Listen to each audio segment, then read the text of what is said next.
इस ऐतिहासिक विश्लेषण में स्वागत है। आज हम एक ऐसी कथा पर चर्चा करने वाले हैं जिसे हम सब जानते हैं, रामायण। लेकिन आज हम इसे एक अलग नजरिए से देखेंगे।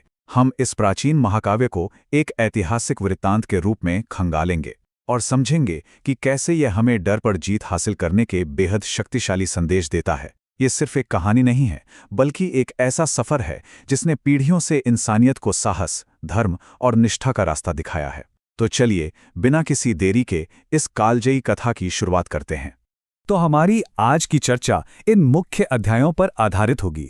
पहला है नायकों का निर्माण, दूसरा जंगल में छल, तीसरा सहयोगी, निष्ठा और भक्ति, चौथा अच्छाई की जीत, और अंत में हम देखेंगे कि कैसे हम अपने आधुनिक डरों पर विजय पा सकते हैं।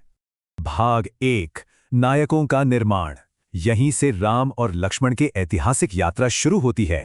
अगर हम शुरुआत से देखें तो श्री राम का विकास सिर्फ एक योद्धा बनने की यात्रा नहीं है, यह असल में धर्म के एक आदर्श रक्षक के निर्माण की कहानी है। सोचिए, वेदों और शास्त्रों का गहन ज्ञान हासिल करने से लेकर गुरु विश्वामित्र के सानिध्य में जंगलों के उस कठोर प्रशिक्षण तक, उनकी नींव वाकई बहुत मजबूत थी। और यही वो बेजोड़ बल और ज्ञान था जिसके दम पर वो शिवजी का वो भारी धनुष उठा पाए और सीता स्वयंवर जीता, जिसके बाद राजकुमारी सीता के साथ उनका शुभ विवाह संपन्न हुआ। अब आते हैं भाग 2 पर, जंगल में छल, वो भ्रम जिसने उस शांत जीवन को पूरी तरह से भंग कर दिया। अब देखिए, रावण ने यहां सीधे युद्ध नहीं किया, बल्कि मनोवैज्ञानिक छल का सहारा लिया। उसका पहला कदम बिल्कुल सधा हुआ था, मारीच का सुनहरे हिरण का रूप लेना।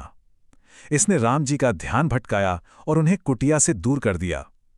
इसके ठीक बाद क्या होता है? एक भ्रमित करने वाली आवाज सीता जी को डरा देती है और वो घबराकर लक्ष्मण जी को मदद के लिए भेज देती हैं। और अंततः जैसे ही सीता जी अकेली पड़ती हैं, रावण एक साधु का भेष धरकर वहां पहुंच जाता है। वो उन्हें सुरक्षा कवच यानी लक्ष्मण रेखा पार करने पर मजबूर करता है और उनका हरण कर लेता है। ये पूरा घटनाक्रम वाकई बहुत चालाकी से बुना गया था। भाग 3, सहयोगी, निष्ठा और भक्ति।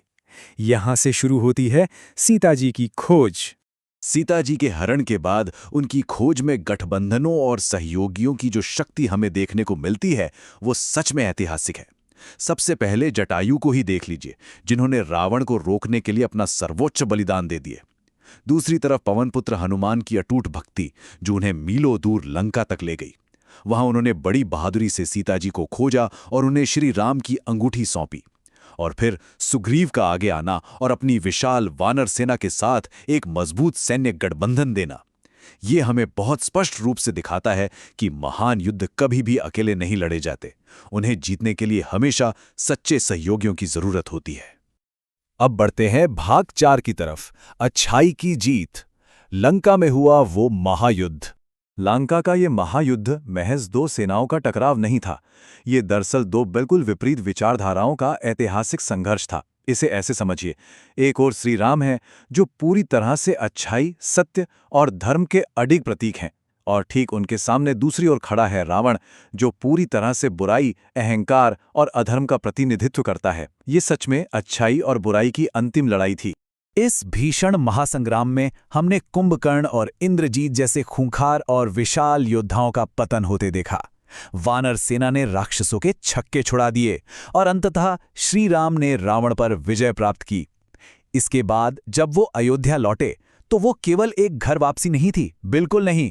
वो दरअसल राम राज्य के उस स्वर्णिम ऐतिहासिक युग की शुरुआत थी, जिसे हम आज भी न्याय, समानता और परम शांति के सर्वोच्च आदर्श के रूप में याद करते हैं। और अब हमारा अंतिम भाग, भाग 5, हमारे आधुनिक डरों पर विजय, ढोलकपुर का श्राप। मैं इस पूरे गांव को हमेशा डर डर कर जीने का श्राप देता हूं। जंगल में एक क्रोधित साधु का दिया गया ये श्राप शायद सुनने में ढोलकपुर की महज एक लोक कथा लगे, लेकिन जरा गहराई से सोचें तो ये उन मानसिक डरों का एक एकदम सटीक आधुनिक रूपक है, जो आज के समाज को पंगु बना देते हैं। ये श्राप दरअसल उस मनोवैज्ञानिक भय का प्रतीक है जो हमें जीवन में आगे बढ़ने से रोकता है। तो इस डर के श्राप को कैसे तोड़ा जाए? इसका एकमात्र तरीका था उस खूंखार कंगारू का सामना करना, जो असल में उस भय का एक जीता जागता भौतिक रूप बन चुका था। छोटा भीम, जो इस डर के प्रभाव से पूरी तरह मुक्त था, उसे अपने भीतर उसी ऐतिहासिक साहस को जगाना था जो श्री राम ने रावण के सामने दिखाया था। ये कहानी हमें बहुत ही स्पष्ट संदेश देती है। डर से भागने के बजाय पूरे अडिग साहस के साथ उसका डटकर सामना करना ही उस श्राप को तोड़ने की एकमात्र चाबी है। रामायण के उस महान ऐतिहासिक महाकाव्य से लेकर ढोलकपुर की इस आधुनिक कथा तक सबसे बड़ा सत्य यही उभर कर आता है कि साहस भय के किसी भी श्राप को जड़ से नष्ट कर सकता है। धर्म और अच्छाई हमेशा विजयी होते हैं। तो आज का सबसे अहम सवाल ये है, इस आधुनिक युग में जीवन के वो कौन से व्यक्तिगत डर या चुनौतियां हैं जिन पर साहस रूपी हथियार से जीत हासिल करनी बाकी है? सोचने वाली बात है ना? इसी विचार के साथ इस विश्लेषण को हम यहीं विराम देते हैं। इस वैचारिक यात्रा में साथ जुड़ने के लिए बहुत बहुत धन्यवाद।